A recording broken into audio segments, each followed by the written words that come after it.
So, very good morning. Hope you all had a great weekend. A quick look around the markets then as we approach midday here in London.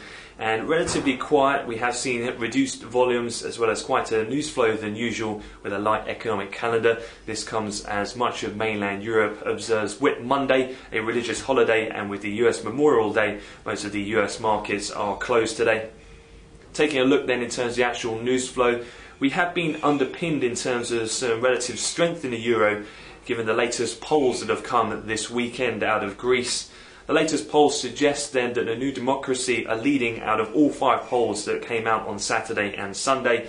That, in combination with the PASOKs, should see enough seats in Parliament to have the pro-bailout form a coalition in terms of those parties in Greece.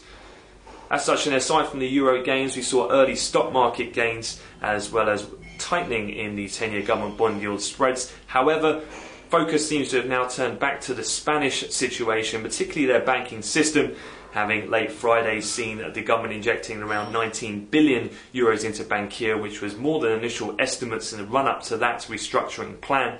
We've also had reports out of El Mundo this morning, which has suggested that Spain, in terms of their banks, could need an additional 30 billion on top of the 19 billion already given to Bankia. This as well in the actual article suggesting that they're keeping a very close eye, the Spanish government, on the 500 basis points 10-year government bond yield spread level, which it has crossed to a record wide at 507 earlier this morning, has seen the general yields in the 10-year move higher in both Spain and Italy.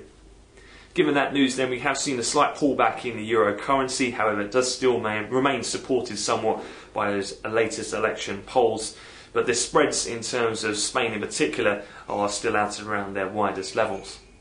Moving forward then, as mentioned, the Memorial Day holidays in the US, so things expected to remain pretty quiet overall, but definitely worth keeping an eye on the Spanish banking situation as we head through the rest of the session.